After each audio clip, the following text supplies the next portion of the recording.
Hello and welcome to episode number... What episode number is it, Tom? 52? I'm happy with that. Yeah, I'll do that. Even if it isn't, we're sticking with 52. And Tom, who's with us today, our 8th favourite artist?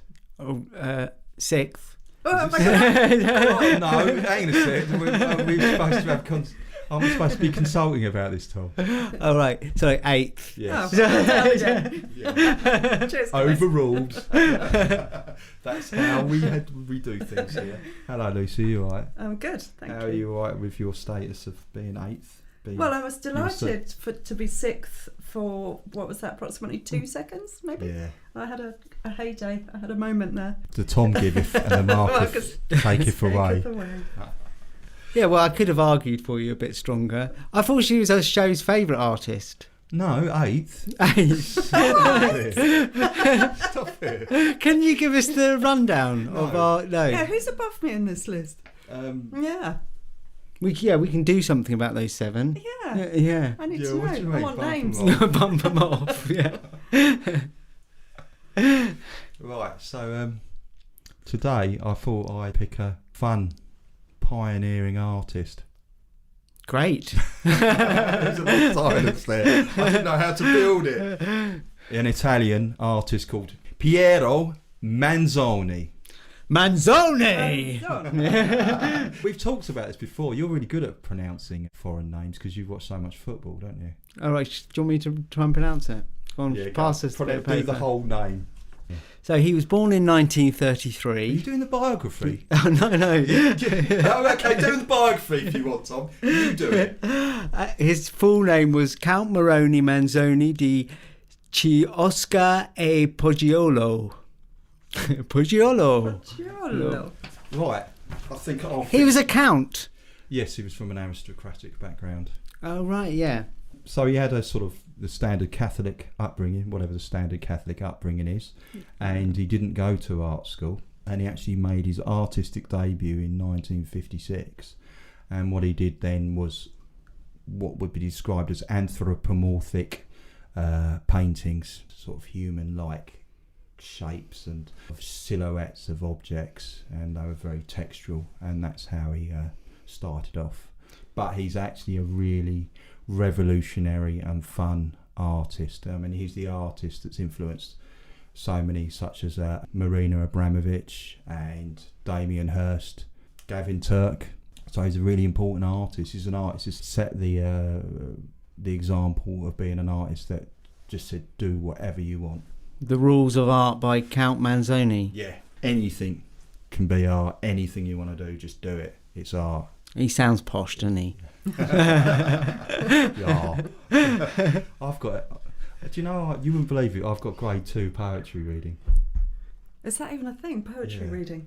Grades? You get graded on poetry? I know, and then I went Is that like music grades? Yeah, you wouldn't believe it from my voice, would you? It's a little bit like being 8th favourite artist, isn't it? Getting a grade 2 in poetry. Yeah, someone's upset. No, Someone's no, I'm not going to fine. get... That's not the way to get to number 7. So at the time in Italy, it was a great sort of like in the 50s when he started out. It was a sort of great period of experimentation and change in art. And there were artists such as Lucio Fontana. He's famous for cutting through the canvas and going working through the surface of the canvas. So his works are very, very famous. And of course, our favourite, Yves Klein.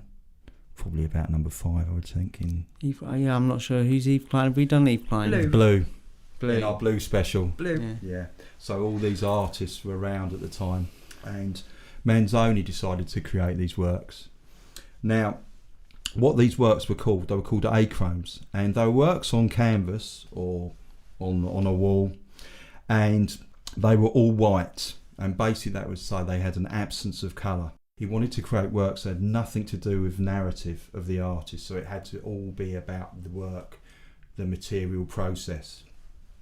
So for instance, one technique he created was dipping a canvas into a liquid white china clay, and then it was left to dry, and it would create a sort of wrinkled surface. So there's no narrative, it's nothing to do with what he thinks. He wouldn't have got an MA.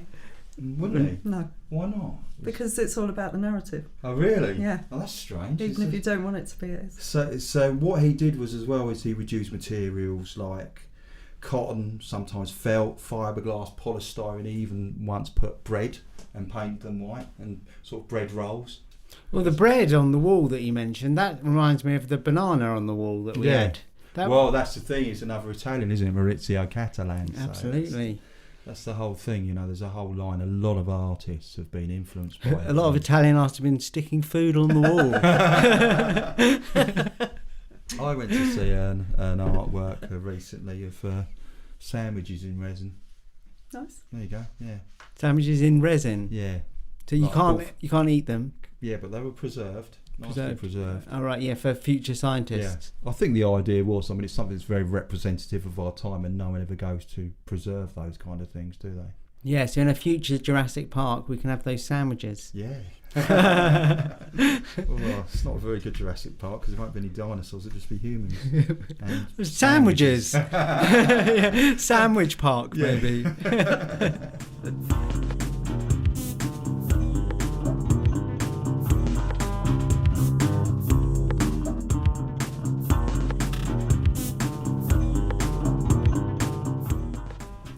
Now, Manzoni was always fun and playful, and he came up with this idea of putting himself in the work.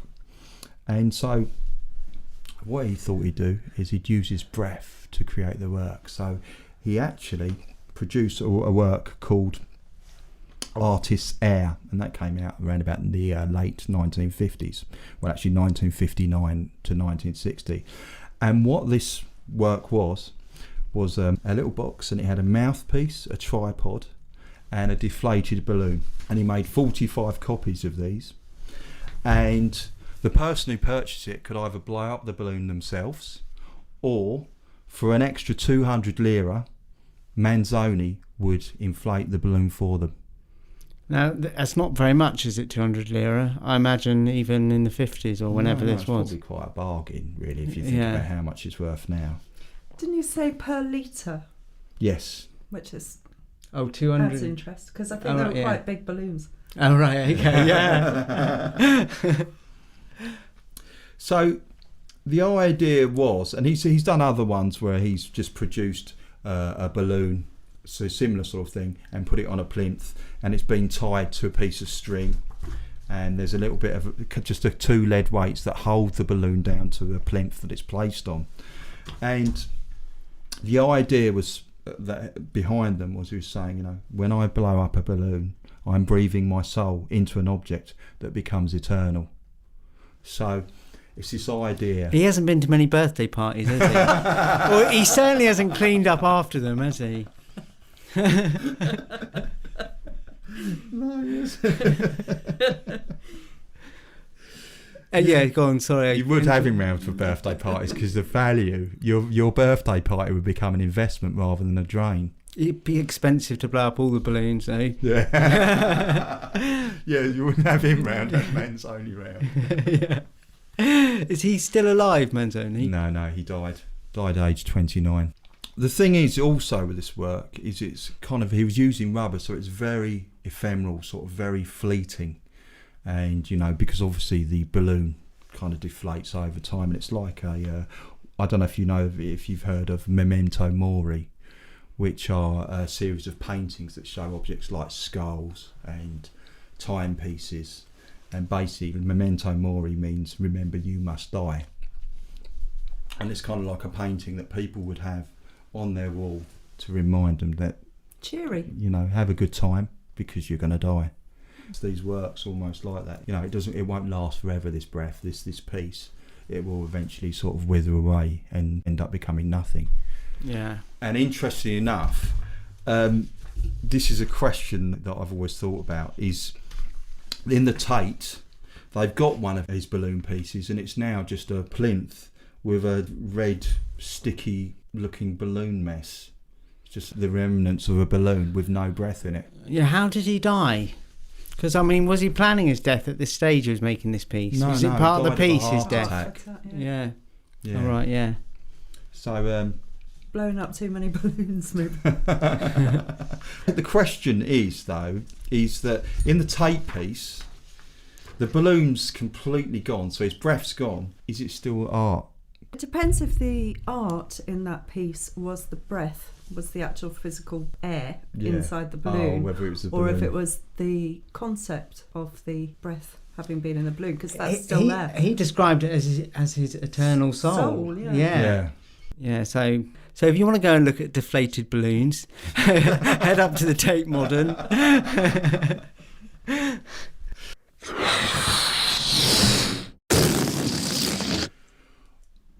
Before Manzoni, work was about the actual object.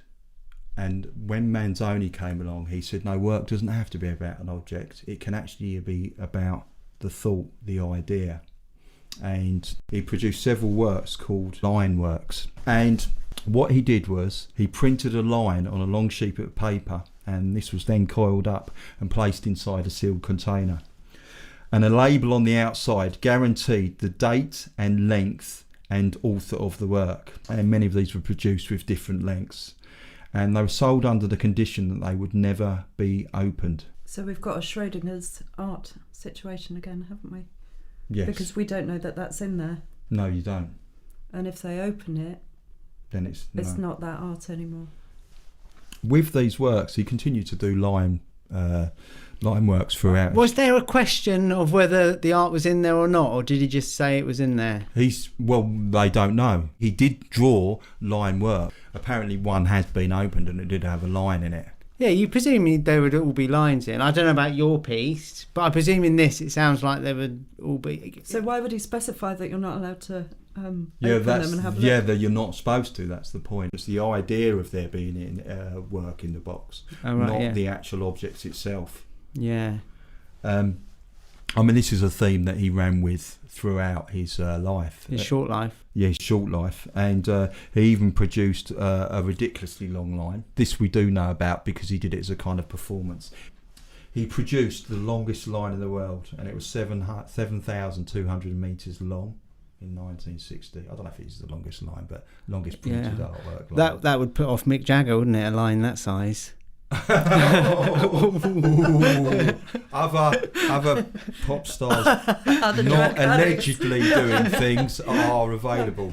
I don't think he's alleged, is he? Well, I'm not going to reveal whether it's allegedly or not. Yeah. and if you try and question it, it becomes an invalid joke. So for this one, he enclosed it in a lead cylinder-shaped container, and it was actually buried. And he did intend to have a number of these placed in cities around the world, and the total length of the printed works would be equivalent to the circumference of the Earth. I don't know what. For reasons of his own? Yeah, I don't know why that would. Equivalent, longer, or the exact amount? No, the exact amount of the world, yeah. Yeah, because we have all our arteries inside us are supposed to stretch around the world more than once, aren't they? Our blood vessels and everything. If I opened you up, would that I would become invalid, yeah. It's a good point, I hadn't thought of that. Yeah.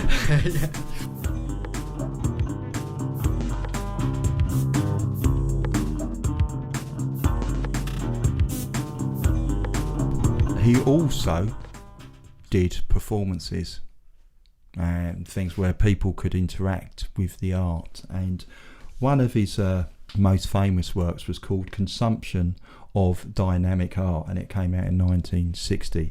And basically what he did was he put thumbprints on eggs, the artwork, and he invited people to devour art. Now I'm a bit upset about this. Why? Because the idea of the viewer eating the eggs and consuming the art and therefore becoming part of an art piece is great, but they were boiled eggs, weren't they? Yeah. So the thumbprint was on the shell of the egg, which you don't eat. Yes. You peel and throw away. Yeah. So it doesn't work for me. Oh. All right, yeah. Can I get 7 now? Don't ask me. No. Because I like Manzoni. Yes, no, I can see that. It does work for me still. I'd eat the shell just to prove you wrong. You'd have to eat the shell, wouldn't you, to eat the thumbprint? because you're not eating the thumbprint if you eat the egg. Well, I probably would have eaten the shell, because the first time I ate escargot, and I've only eaten escargot once, I don't want people who are vegetarian thinking I go around eating snails all the time, but I have eaten escargot, and I didn't realise you weren't supposed to eat the shell. And when I first had pineapple, I said to my mother, this pineapple's a bit tough, and she said, you're not supposed to be eating the skin. So I probably would, if I'd been younger. And your mother wasn't around. Yeah. To direct me on how to engage with the art. But didn't you do something similar yourself? I did. I printed onto rice paper discs. You wouldn't happen to have any rice paper discs on you? Actually. Oh, yes. Can we eat your art? Can. Can you describe the art for people listening? It's many rice paper discs with the words printed on them. The act of being eaten will turn this piece of paper into a piece of conceptual art. So, did you say this is rice paper? Is it edible? Yes. Yes, it is. Yeah. Have they all got the same thing written on them? Yeah. So I invite you to eat it. Mmm. Oh, they're not bad. Look at my art. I'm currently opening my mouth so I can show my art. Stuck on the roof of my mouth. I don't know how well that translates in sound, but there's a lot of eating noises, and we'll put a picture of the disc on, and maybe even a photograph of one of us eating it. Yeah, so we've come across quite a few like food art bits. We had the Japanese guy. Yeah, who served up his bits. He served up his testicular area. Yes. To for a banquet. Do you know him, No. Lucy? You probably don't want to. We can introduce you.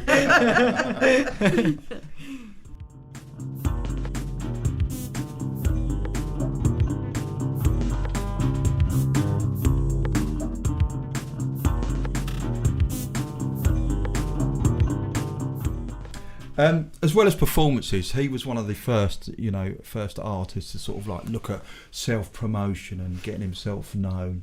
And he used to even make sort of short films that be shown before films at cinemas. And apparently people would like to sort of laugh and clap, and he'd love this response. Manzoni was a really fun guy, and he never took himself too seriously. You know, whatever reaction he got from his art, that was fine, you know. And however people interpreted it, it was fine. Sometimes he would feel that I'm already a count.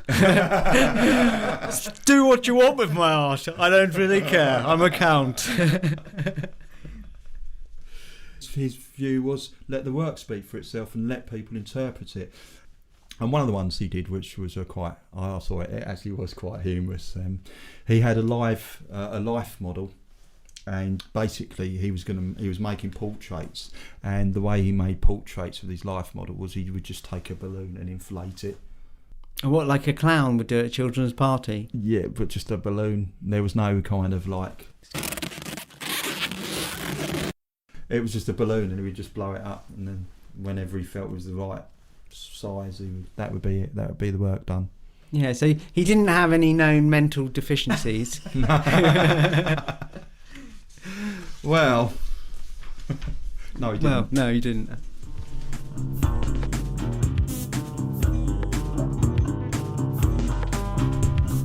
So now, he's probably most famous for this word.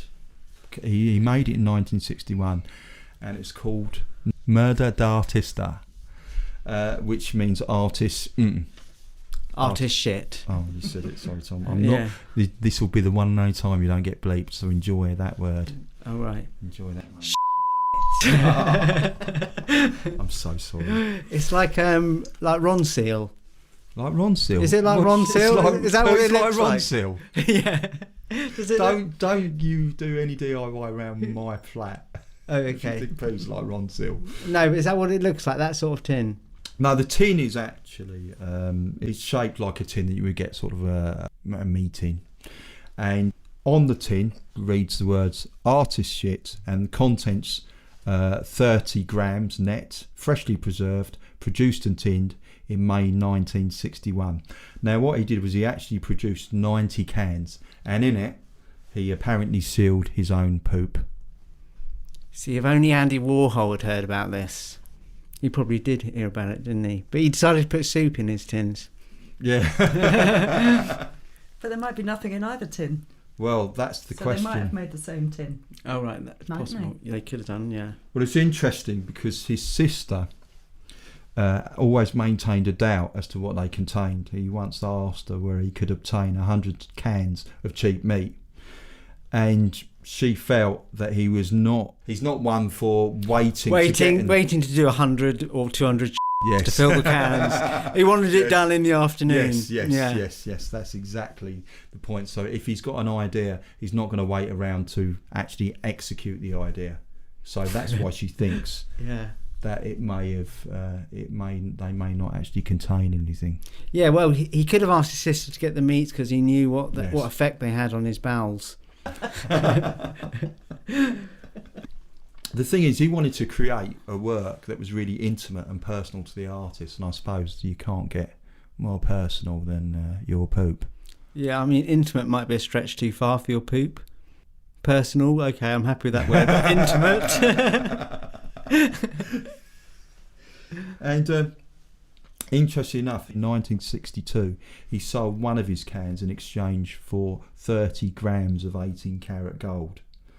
So this is the idea of the artist and sort of almost being an alchemist, same way that Duchamp, he took a urinal, turned it into a piece of art, and its value went right up. And this is the same, it's continuing in that tradition. And actually in 2016, one of these went for roughly 275,000 euros, or so about $300,000. I think he's also making a point about people's responses to the artist himself, that anything that he puts his magic on, even his own is therefore massively valuable and desirable. Yes. His breath, his his thumbprint, everything is elevated to... Yes, the artist as alchemist, definitely. Has anybody ever opened these cans, do we know? I've heard that someone accidentally might have damaged one, and allegedly there was a pooey smell coming out. But that meat, after all this time, probably wouldn't smell great, would it? Yeah. Yeah, I want to know more about his sister. His sister? Well, she's blown it. She's blown it, yeah. What? Well, she believes that he used meat. She suspects that he may have used meat, because the whole point was you don't open it. You have to take his poo on trust. I mean, we've all taken poo on trust at some point, haven't we? Yeah, particularly from a brother or sister. I don't know where that's going. Not in a cannon in my house.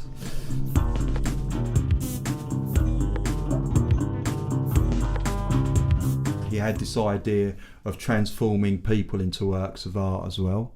So he actually even signed people and said, "You've become a work of art." And he'd give them a certificate of authenticity to state that they are work.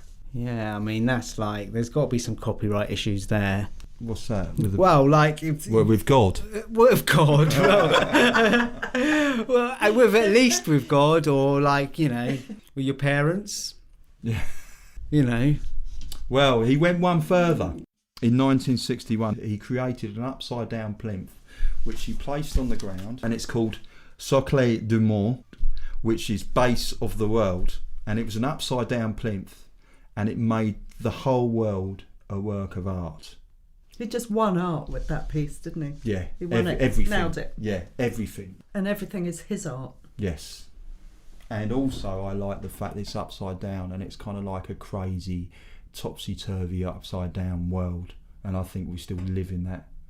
Yeah. But it looks like quite a small plinth, because the Earth's quite big compared to the size of that plinth, isn't it? But it floats, right? It floats, yeah. It floats, yeah.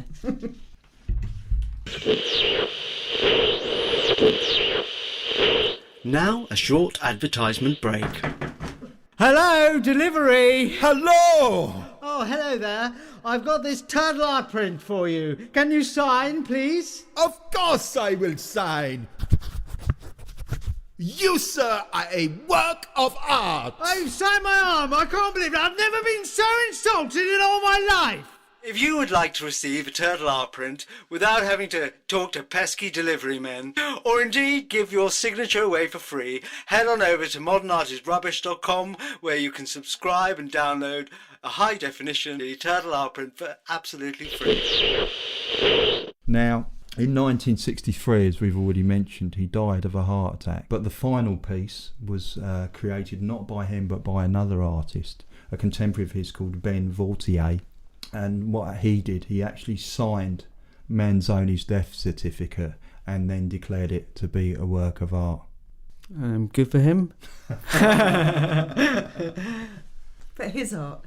Yes. What was the guy's name who signed Ben it? Vautier. So that Manzoni's death certificate became a piece of work by another artist. artist. Okay. Silence. Silent, yeah. Well, death certificates have always been fun, haven't they? So, I thought I'd finish with a Manzoni quiz. Right, what the quiz is you have to work out whether it is by Manzoni. Okay, so idea, creation or not? Yeah, or not. Or is it another art piece made up by someone else called me?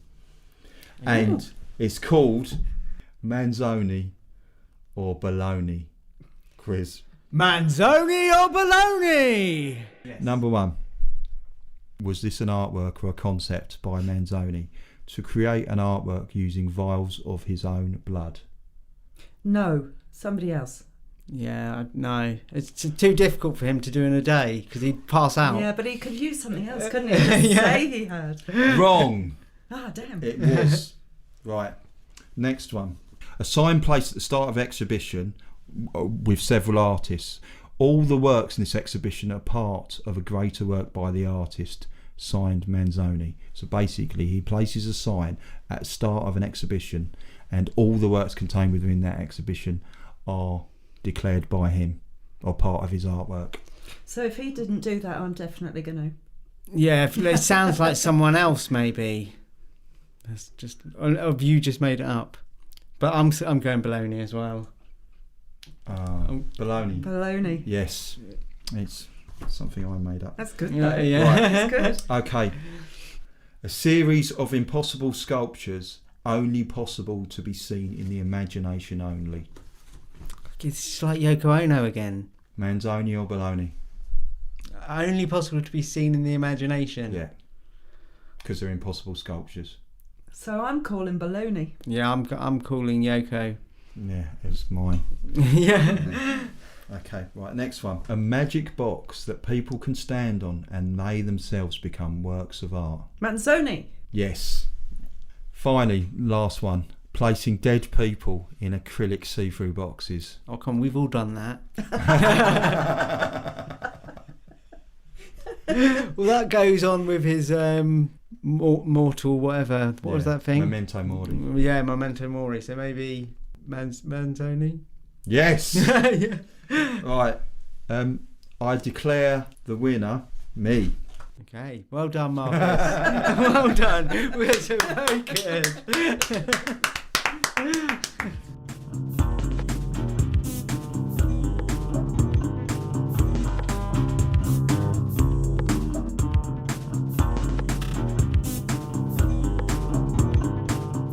So that's it for our Manzoni episode.